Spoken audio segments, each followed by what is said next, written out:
Untuk saya. Jadi ini adalah saya tidak memperalahkan Mbak Amel, tapi saya ingin mengetahui sejauh mana orang bisa mengapresiasi karya seni secara sehingga Mbak Amel jangan-jangan ikut-ikutan menuduh karyanya yang ditampilkan itu palsu. Ada dua metode yang barangkali Mas Jim atau siapa yang bisa mengoreksi, yaitu ada pendekatan, ini apa namanya, ada pendekatan isolasionisme. Yang pertama ini adalah pendekatan estetika. Kemudian yang kedua adalah pendekatan kontekstualisme. Dua pendekatan ini kayaknya bisa membekali kita semua untuk melihat apresiasi agar Sujoyono melihat tertentu itu dipakai untuk melihat keadaan Sujoyono yang lain. Itu kesalahan barangkali. Itu saya kira museum misalnya, termasuk Museum HD didukung oleh banyak institusi, kemudian mendorong untuk munculnya para ahli yang saya menyebutnya sebagai, misalnya dalam konteks kasus Museum OHD adalah Sujoyonologi, Indra Gunawanologi, Widayatologi, atau siapa, Sudebiologi. Artinya mereka lah yang seharusnya bisa memberi statement karena memang didasari oleh satu riset yang bisa dipertanggungjawabkan. Bahkan menurut pendapat saya, keluarganya sekalipun menurut saya bukan pihak yang paling tahu apa yang pernah dikerjakan oleh sang seniman. Mengapa? Asumsi saya sederhana, karena semua yang dikerjakan oleh seniman yang bersangkutan tidak seluruhnya juga diketahui oleh keluarganya, baik istri, suami, atau anak-anaknya. Saya kira banyak seniman yang memberi pernyataan seperti itu dan menceritakan pengalaman seperti itu. Namun yang penting ini sangat mungkin tidak memadai secara visual, tidak sempurna diukur dari pencapaian sang seniman selama karirnya. Tetapi karya yang bisa jadi menandakan pergolakan tertentu, perubahan, kemarahan, baik yang personal, individual, sosial, politik, dan sebagainya. Saya pernah punya nikah saya dan sebagainya. Kalau tahun 50-an, lukisannya Pak Jonan sejual susah, masa ada pemalsu gitu loh. Tak jelas ini lama, kecuali baru. Itu waktu kan seniman-seniman sangat susah, mau menjual lukisan itu susah. Gitu. Jadi memang kita tidak selalu pasti, tapi ini ada suatu pertimbangan yang saya pertimbangkan sesudah dengan masa-masa, dan akhirnya saya membeli. Hanya satu yang mungkin lebih penting lagi adalah yang di Ponegoro. Itu saya di Ponegoro. Saya itu sebenarnya sebelum membeli itu saya buka stok buku yang ada gini kan. Sebenarnya saya nggak bisa tanya, kadang-kadang saya nggak bisa tanya. Nah, ketika saya dihadapkan pada lukisan Ponegoro, langsung pikiran saya ada Banyunek, ya, Banyunek, dan saya baca, tapi itu tahun 70-an, ini tahun 60, atau 60, ya tidak tahu keberadaan itu mahal banget. Ayah saya mau ngirim saja, jadi mahal sekali. Mungkin dia belum melakukan studi itu, dan saya lihat lagi ada lukisannya semacam ini yang ada di buku punya Agesi Data Keserboso. Kita harus ambil dengan risiko kalau nantinya ternyata tidak benar, saya kehilangan uang. Tapi kalau ini benar, saya lepaskan, saya kehilangan sejarah. Jadi bukan kehilangan sejarah, tidak ambil gitu. Ya, itulah yang makanya saya tetap ambil. Dan saya kira dibandingkan dengan ini sudah alhamdulillah. Ya, oke. Jadi sekarang pertanyaan itu saya jawab. Dan sebenarnya saya kan mengetahui karya-karya ketika dia datang di tempat saya, kondisinya apa. Saya mau memperlihatkan Sujoyono yang referensi ada. Jadi kadang-kadang lukisan itu datang ke saya dalam keadaan jelek sekali. Dan saya setuju sekali sama Mas Parno Nah ini begini, jadi saya juga membedakan. Karya ini karya penting ya untuk museum, sekedar pemandangan, jelek, kondisi jelek. Tapi kalau ini penting untuk sejarah, pertimbangannya saya tahu bahwa itu bukan karya bagus, tapi saya anggap penting. Nah, itu saya pertimbangkan. Atau rusak, selama rusak itu masih diperbaiki, kalau rusak berat, tetap saya tidak mau kehilangan sejarah, lebih baik kehilangan duit dari saya. Atau ya seperti itu, ada keanehan sejarah di Ponorogo. Saya karena kolektor itu ada dua tipe, yang mau safe berjalan di tempat, hanya beli yang sudah jelas dikenal oleh umum, ya lebih aman. Tapi koleksinya ya no surprises, ya begitulah standar. Tapi ada yang lebih berani ngambil yang agak adventurous. Karena bagi saya, the most exciting part of collecting itu making new discoveries. Dan the most satisfying adalah kalau discoveries itu terang benar. Tapi di situ ada risiko. Dan kita kadang menghadapi dilema-dilema ini. Satu ketika kita mesti mengambil keputusan gitu. Saya hanya mau menunjukkan kondisi ini parah sekali, rusak mereka di mana-mana. Ini di antara palsu sudah sama satu orang ini. Masa masuk dirusak begitu parahnya. Untuk bikin betul biaya jauh lebih banyak dari lukisannya. Jadi ini kan logika yang kita pakai. Dan itu lukisan lama. Yang pada waktu itu ya masuk gitu. Jadi kadang-kadang kita pakai ya itu rusak karuan. Mana rusak. Akhirnya bagus. Nah, semuanya melihat museum saya kinclong, bagus. Tapi dapatnya tidak begitu, banyak nggak bisa dipotret. Sebenarnya kalau melihat itu, pemirsa akan lebih percaya. Saya mempertimbangkan, ini kok semua kinclong orang pasti curiga. Tapi apakah saya hanya untuk supaya orang-orang tidak curiga, saya mau berbuat sesuatu yang merugikan seniman? Mana yang penting buat saya? Udah dicurigai, tapi seni tampil secara maksimal.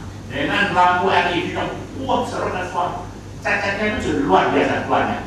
Jadi begitu juga saya sebenarnya coba mendengar apa yang ditulis Reinhold bahwa Kartono Wirokusumo itu memuji-muji Sudibyo di atasnya Sudoyo dan Eklebro juga, Pak Padi juga, Sudoyo juga, dan itu adalah Kartono Wirokusumo itu matinya tahun 57. Jadi yang dipuji itu pasti karyanya sebelum itu. Di mana karyanya? Masa nggak ada? Dia di Jogja mulai tahun 46 sampai tahun 53 dia menghasilkan diri selama 14 tahun. Karyanya di mana? Saya mau koleksi Pak Di Suryo di koleksi Bung Karno itu dari Sudibyo. Karena kenapa? Tahun 53 sampai tahun 67 saudara jatuh, Sudibyo itu menginsulasi diri, tidak melukis. Jadi anehnya di bawah Bung Karno udah ada. Jadi pemasuk abad ke-20 yang terhebat itu kalau dia bikin kartu apel, ditunjukkan kartu apel dia apa? Ini masterpiece saya. Saya pernah dapat lukisan Bukanika anjing kelaparan dari Glasgow. Tulisannya apa? Jadi saya yakin Bukanika. Ketika Bukanika datang, ini saya punya memang. Ini saya dapat uang 2 kali. Pertama kali dibeli papi, kedua kali dibeli besar-besarnya itu. Supaya sampai di sana. Lalu gimana Bu? Oke, tanda tangani. Ketika tanda tangan kok nggak ada, jadi tanda tangannya nanti suruh aku saja. Ya, saya jangan dulu ini saja. Ada Ketika, ada AF. Begitu. Jadi apa lagi ya? Saya Amiruddin Dasiregar. Saya riset Pak John untuk magister saya S2, khusus Pak John, dan khusus di Pemodern Indonesia. Dan buku saya terakhir itu adalah satu chapter dalam tesis saya tentang Pak John yang perlu diterbitkan berkaitan dengan pameran sketsa dan drawing Sudoyono. Terima kasih. Untuk ITB. Ya, ITB. Saya akan mengajar sejarah yang cukup baik dan lepas dari kegiatan saya adalah yang dulunya Kekau Rakyat Jogja. Kalau itu oke, karena itu ada bukti di Gubernur Sumselian tahun 49, karena itu pernah ada. Logika saya adalah kalau Clairvaux itu hidup di tahun meriset seni rupa Indonesia di tahun 50-an sampai tahun 60 begitu terbit, mestinya koleksi itu ada. Kalau kita ke Cornell, ngecek seluruh dokumentasi foto-foto Clairvaux, lukisan Sudibyo yang dimiliki oleh Pak Dokter itu tidak ada. Justru lukisan-lukisan potret diri Sudibyo itu banyak, tapi tidak semua lukisan itu dimasukkan ke dalam buku Clairvaux. Begitu juga seniman-seniman lain. Saya kira juga kalau saya sekarang menayangkan karya Sudioyono misalnya, yang koleksi Clairvaux, pasti banyak yang bilang palsu, karena kita nggak pernah lihat. Jadi jangan bersandar pada buku Clairvaux saja yang di buku itu, sebab dokumentasi Clairvaux itu ribuan dan tidak semua masuk ke buku.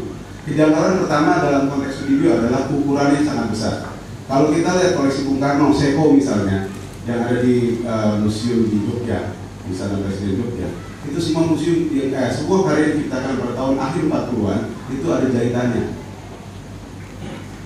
Sejarawan kita Kusnadi dalam satu buku sejarah Indonesia mengatakan, di zaman sebelum kedaulatan, seniman-seniman Sing itu udah hidupnya melarat, mereka pun harus punya strata dan sebagainya, dan kanvas itu tidak mudah didapatkan, sehingga orang banyak menggunakan kain-kain sembarangan. Dan untuk membuat sebuah lukisan ukuran besar itu rata-rata dijahit di sambung, Pak Dokter. Yang saya lihat adalah Sudibyo ukuran 2x3 meter tahun 49. Nah, ini kejanggalan menurut saya, bagaimana logikanya kita bisa menerima kenyataan ini. Kalau tadi soal bahwa itu retak dan ditemukan dalam kondisi yang cukup kusam, saya kira memang teknik pemalsuan itu sudah makin canggih sekarang di Indonesia. Nah, tapi itu satu. Yang Sudioyono saya kira banyak sekali kejanggalan. Dari 10 yang saya lihat itu ada kejanggalan banyak sekali. Kita bisa lihat tadi yang di dalam Mas Eja tadi mengatakan soal bayonet. Bayonet Mataram dalam studi Sudioyono dalam buku saya tentang sketsa itu luar biasa. Kalau nggak kita berhadapan dengan Sudioyono yang sangat bodoh sekali. Sudioyono ya kita meragukan secara maestro dia sebenarnya. Itu bayonet seperti bayonet pisau belatinya Rebo diikat di gagang di ujung senapan. Saya kira Sudioyono tidak sebodoh itu. Setahu saya bayonet Mataram dalam studi dia itu ujungnya menurun, ya. Dan kemudian juga soal ya Mas waktu gunungnya. Kemudian juga yang tombak Mataram dalam studi Sudioyono, dan itu harus ke Belanda selama 3 bulan pada tahun 70-an. Itu sangat luar biasa. Dia sangat hati-hati merekam sejumlah detail. Yang kita lihat dalam lukisan di Ponorogo itu memang janggal sekali, terus terang. Karena itu adalah hanya satu bilah dan ujungnya satu lagi yang saya bisa ingin juga ini supaya juga jelas, karena saya takutnya juga dicap sebagai orang yang ada di belakang apa segala. Tapi ini saya berani dan saya tidak mau berbuat di dunia maya. Itu bayonetnya kita lihat, itu bayonetnya hanya bayonet Rebo diikat ya. Dan kemudian pada bagian tombak, setahu saya pujangga Punggawa Ponorogo, tombak yang studi oleh Sudioyono pada tahun 70-an tidak seperti itu. Itu bukti itu ada semua terekam. Kemudian yang Pak Dirman juga itu matanya jereng dan sebagainya. Kemudian yang di taman tadi pun saya kira itu patung yang tadi bilang Mas Devi itu betul sekali. Itu hanya satu patung yang diciptakan oleh Pak John. Kemudian kejanggalan lain adalah lukisan yang dibuat tahun 67. Itu ada seseorang pakai celana jeans sedang menggambar lukisan petani sedang mengarungkan air. Tahun 67, Pak Dokter mengatakan di buku itu lukisan ini dibuat di Bantul. Adegan bisa di Bantul. Tahun 67 itu setahu saya Pak John tiara. Setahu tulisan saya, Pak John sekali ditangkap tahun 66 oleh Garnisun dan hanya ada Malik dibebaskan dia. Itu pun setelah diulos minta-minta supaya ada Malik supaya Pak John dibebaskan karena Pak John dituduh masih stigma PKI itu masih melekat dalam diri dia. Tahun 67 adalah masa tiara Pak John dan itu dia lama di Jakarta. Lukisan itu tahun 67, logika saya kemudian berkaitan dengan kegiatan tadi. Tahun 66 Pak John menggambarkan maka lahir Angkatan 66. Itu adalah satu statement politik Pak John untuk mendukung Orde Baru. Bagaimana mungkin tahun 67 dia mengambil resiko menggambar petani sedang mengarungkan air yang hanya mengantarkan stigma komunis pada diri dia. Ini menurut saya agak-agak janggal. Dan ada modus operandi yang beredar di dalam seluruh kejanggalan ini adalah tadi dikatakan sebenarnya saya dengar baru datang ada upaya pencomotan dari berbagai karya karena misalnya yang mengapropriasi karya menonton poster ini juga ada beberapa tadi, yaitu salah satunya adalah kode seorang memegang kaleng cat.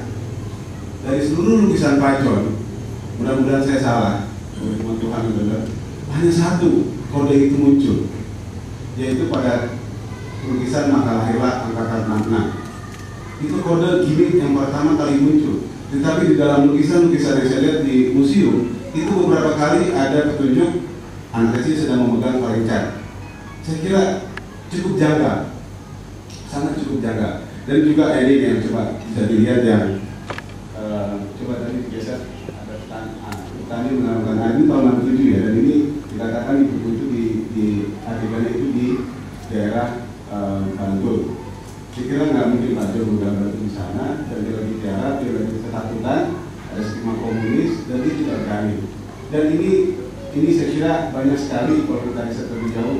Tapi pada kata Pak Dokter, saya mungkin adalah salah satu orang yang sangat mencurigai kejanggalan-kejanggalan apa yang menemukan banyak kejanggalan ini. Saya bisa membuktikan itu mungkin secara ilmiah, tapi saya ingin menyambut dulu bahwa saya ingin menyanggah dulu tadi paparan Mas Warno bahwa bagaimanapun dalam konteks kita sekarang keluarga itu penting, Mas Warno.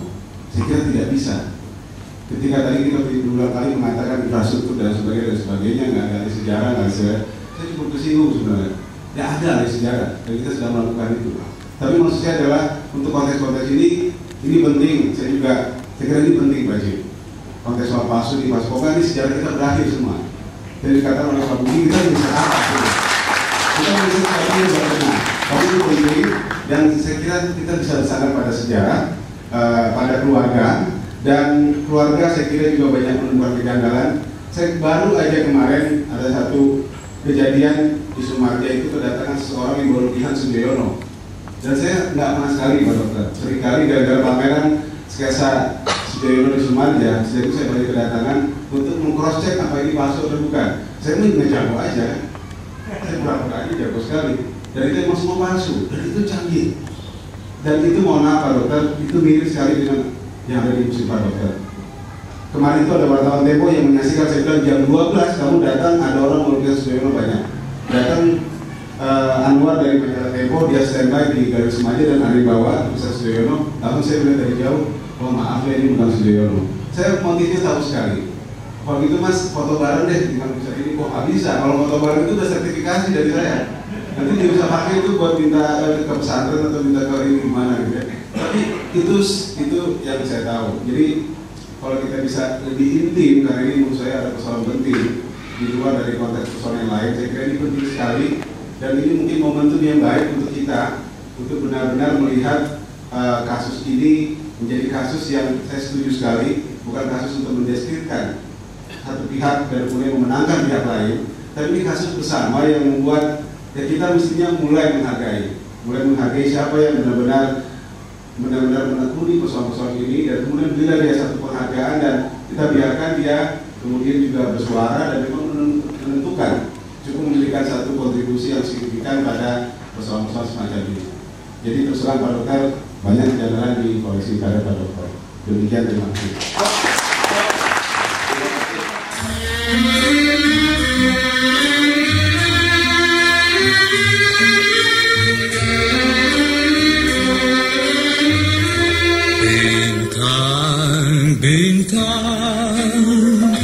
Cerang cemerlang di malam sepi,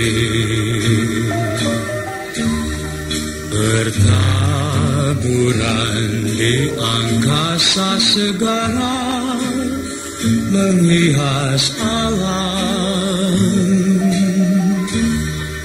Angin pulang lemah gemerlap mengusap bumi, diiringi nyanyian maha merdu sang ratu malam.